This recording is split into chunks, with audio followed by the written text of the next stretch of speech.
یہ میرے ہوش سنبھالنے سے پہلے کی بات ہے۔ ابا کے ملنے والے ایک انکل ہمارے گھر آئے، تب میں مشکل سے 8 سال کی تھی۔ میرے والد نے ان کو رہنے کے لیے گھر میں جگہ دے دی، جبکہ ہمارا گھر 2 ہی کمروں پر مشتمل تھا۔ اس انسان کا نام وزیر علی تھا، لیکن والد اس کو ویرو بلاتے تھے۔ امی نے ویرو کے بارے میں پوچھا تو ابا نے بتایا کہ یہ میرا بچپن کا دوست ہے، ان دنوں مشکل میں ہے اور اس کے پاس رہنے کی جگہ نہیں تھی۔ تبھی میں نے کچھ عرصے کے لیے اسے اپنے گھر میں ٹھہرا لیا۔ ہماری دوستی بھائیوں جیسی ہے، تم اسے اپنا چھوٹا دیور سمجھو۔ اس نے مجھے اپنی مشکل بیان کی تو میں انکار نہیں کر سکا۔ اماں نے کہا کہ آپ نے بہت اچھا کیا، لیکن اس کو رات میں سلائیں گے کہاں؟ ابا کہنے لگے، ارے بچوں والے کمرے میں یہ بھی پڑھ کر سوئے رہے گا، ابھی تو سردیاں ہیں، ورنہ رات کو چھت پر سونے کا انتظام کر دیتا۔ اماں ابا کی بات سن کر خاموش ہو گئی۔ وہ ابا سے زیادہ بحث اور تکرار نہیں کرتی تھی۔ وہ دن کو ایک کارپینٹر کے پاس کام پر چلا جاتا اور رات کو لوٹ کر واپس آتا۔ وہ کبھی بھی خالی ہاتھ واپس نہیں آتا تھا۔ ہمیشہ ہم بچوں کے لیے پھل فروٹ، کبھی صبح کے ناشتے کا سامان، انڈے، ڈبل روٹی وغیرہ لے آتا۔ وہ صرف ناشتہ ہمارے گھر سے کرتا تھا، دوپہر کا کھانا اپنے کارپینٹر دین محمد کے پاس، اور رات کا کھانا کبھی باہر کھا لیتا، اور کبھی وہ آ جاتا تو والد اصرار کر کے اسے رات کے کھانے پر ساتھ بٹھا لیتے۔ ہم سب بچے اس کو چچا کہتے تھے، کیونکہ والد کہتے تھے کہ یہ مجھے سگے بھائیوں جیسا عزیز ہے۔ برے دنوں میں ویرو نے بھی ہمارا ساتھ دیا۔ والد کی سیلری زیادہ نہیں تھی، گھر کا گزارا مشکل سے ہو رہا تھا، لیکن ویرو کے آ جانے سے اب کچھ حالات بہتر ہونے لگے۔ خرچہ ختم ہو جاتا تو وہ اپنے پیسوں سے راشن لے آتا۔ کبھی تیل، دال، چاول ختم ہو جاتے اور اسے پتہ چل جاتا تو وہ یہ چیزیں خرید کر لا دیتا اور ہم سے پیسے نہ لیتا۔ وہ کہتا کہ میں بھی اس گھر میں رہتا ہوں، اتنا تو میرا بھی حق بنتا ہے کہ اس گھر کی خوشحالی میں اپنا حصہ ڈالوں۔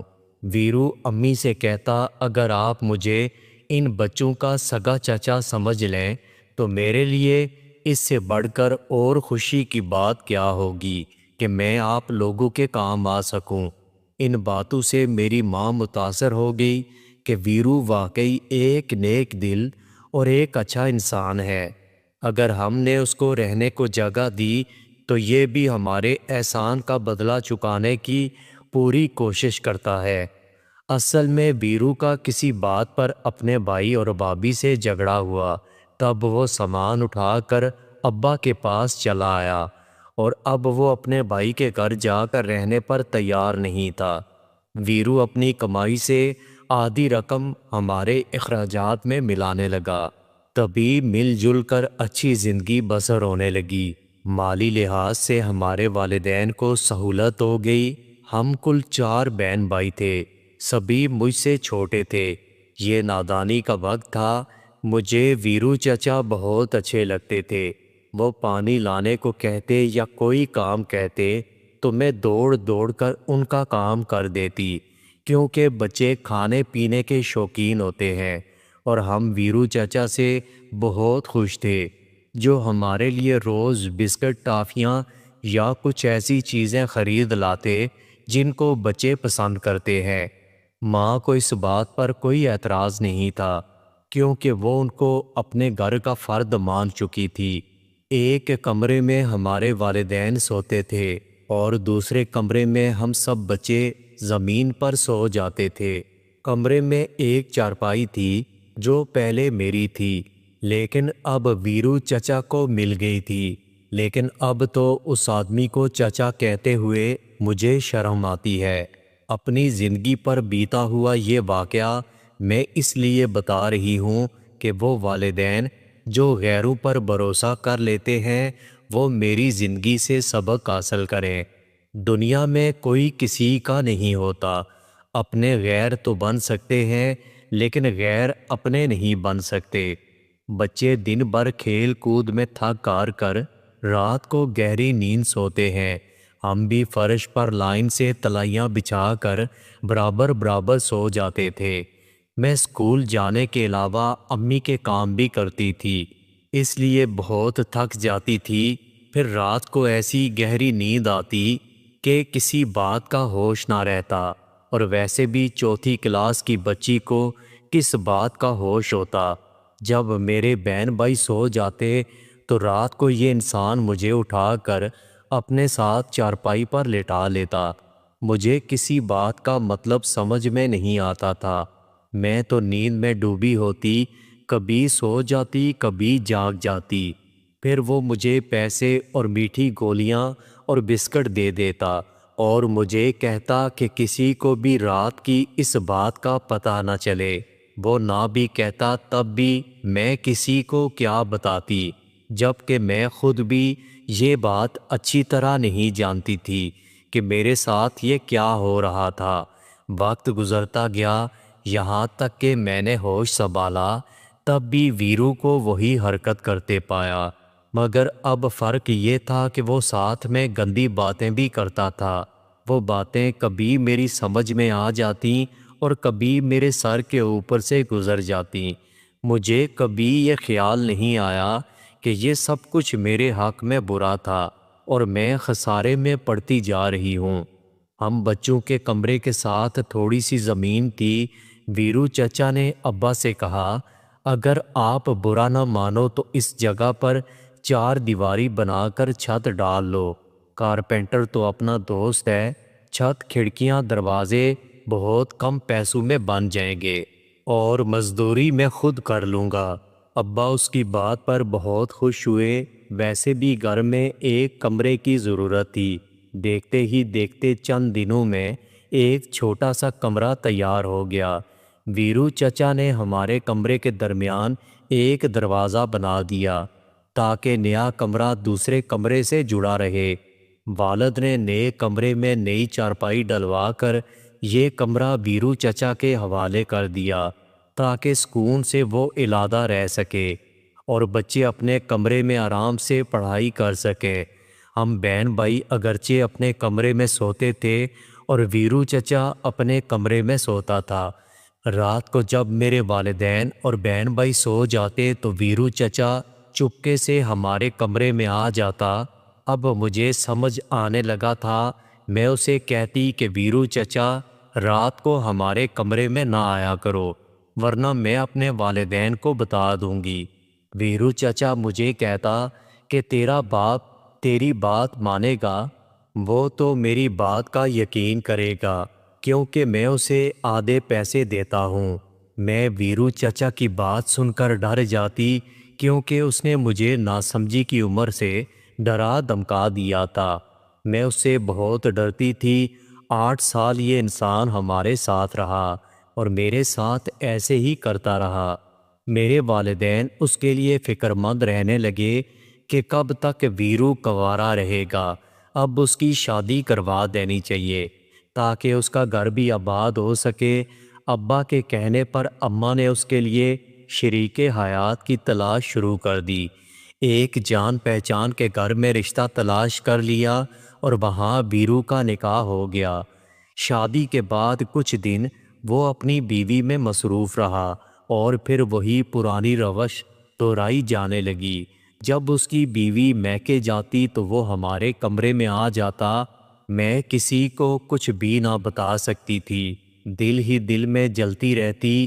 والدین نے تربیت ایسی کی تھی کہ کسی بات پر زبان کھولنا اپنے آپ کو مروانے والی بات تھی۔ مجھے اپنے باپ سے بہت ڈر لگتا تھا کہ نہ جانے کیا کر گزریں گے۔ میرے اندر اتنی ہمت نہیں ہوئی کہ میں اپنی ماں کو سب بتا دیتی۔ ویرو سے میرا جھگڑا ہو جاتا تو وہ مجھے دھمکیاں دے کر مجھے چپ رہنے پر مجبور کر دیتا۔ وہ عمر میں مجھ سے کافی بڑا تھا، اس لیے مجھے اس سے ڈر لگتا تھا۔ میں پوری طرح اس کے دباؤ میں تھی۔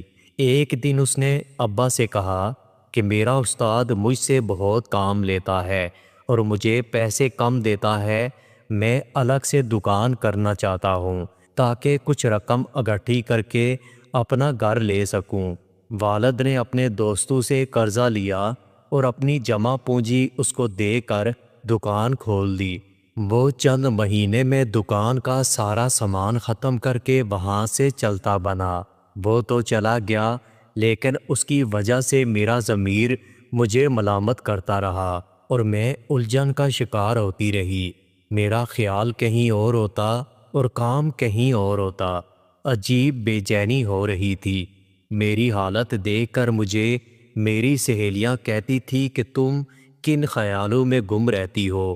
میں انہیں کیا بتاتی کہ مجھے اپنی اس کھوئی ہوئی عزت کا غم ہے جس کو ایک ظالم تار تار کر گیا تھا۔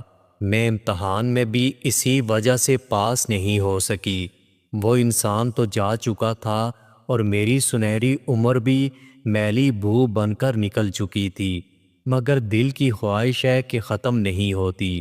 اس کے جانے کے بعد جتنے بھی حادثے میری زندگی میں ہوئے، اس انسان کو ہی ان کا ذمہ دار سمجھتی ہوں۔ اس کے چلے جانے کے بعد میں ہر وقت کھوئی کھوئی رہنے لگی۔ میرا دماغ معاف ہو گیا تھا۔ اس کے چلے جانے کے بعد میں نے سکھ کا سانس لیا اور مجھے قدرے سکون ملا۔ میں اپنے کزن یاسر کو بہت پسند کرتی تھی، لیکن اس کے ساتھ مجھے اس بات کا شدید احساس تھا کہ اب میں اس کے قابل نہیں ہوں۔ ایک عرصے تک میں چپکے چپکے اس سے محبت کرتی رہی، اور میری بدنصیبی دیکھیں کہ جب وہ خود میرا بن جانے پر راضی ہوا تو میں نے خود انکار کر دیا۔ یہ انکار کرتے وقت میرے دل پر ایک قیامت گزر گئی تھی، لیکن اس کے سوا میرے پاس اور کوئی راستہ نہیں تھا۔ جب میرے والدین نے میرا رشتہ یاسر کے ساتھ کیا، ایک دن یاسر مجھ سے کہنے لگا، دیکھو میں تمہیں پسند کرتا ہوں اور میں تمہیں ہر قیمت پر حاصل کرنا چاہتا ہوں، مگر ایک بات تمہیں مجھے بتانی ہوگی کہ کیا تمہارا ماضی میں کسی سے کوئی تعلق تو نہیں رہا؟ میں جھوٹ کبھی برداشت نہیں کروں گا۔ یاسر کی یہ بات سنتے ہی میرے سارے خواب پل بھر میں ٹوٹ گئے۔ میں یاسر کو یہ کیسے بتا دیتی کہ میں تو اپنی زندگی کی سب سے قیمتی چیز، اپنی عزت کو لٹا چکی ہوں، اور اب میں تمہارے قابل نہیں ہوں۔ میں نے دل پر پتھر رکھ کر یہ کہا کہ یاسر، میرا خیال چھوڑ دو، مجھے تم اچھے لگتے ہو، مگر شادی کے نقطہ نظر سے نہیں۔ میں تم سے شادی نہیں کرنا چاہتی کیونکہ مجھے کسی اور سے محبت ہے۔ کاش میں اسے بتا سکتی کہ میری چادر میلی سہی، مگر مجھ معصوم پر بچپن میں ظلم اور بہت زیادتی ہوئی ہے۔ میں نے تمہارے سوا کسی کو نہیں چاہا، لیکن اب میں تمہارے قابل نہیں ہوں۔ میں یاسر کا مزاج سمجھ چکی تھی۔ اپنی مجبوریوں کی داستان، اپنے اوپر ظلم اور زیادتی کی آپ بیتی سنا بھی دیتی تو مجھے یقین تھا کہ مجھے معافی نہ ملتی۔ عارضی معافی تو ہر مرد دے دیتا ہے اور اعلیٰ ظرف بن جاتا ہے، مگر اس کے دل میں جو ایک بار کانٹا چبھتا ہے تو پھر اس کو نکالنا مرد کے اپنے بس کی بات نہیں ہوتی۔ دوستو، امید کرتا ہوں کہ یہ چھوٹا سا ناول آپ کو پسند آیا ہوگا۔ دوستو، اس ویڈیو کو لائک کر دیں اور میرے چینل کو سبسکرائب کر دیں۔ دوستو، اپنا بہت سارا خیال رکھیے گا۔ ملتے ہیں اگلی ویڈیو کے ساتھ۔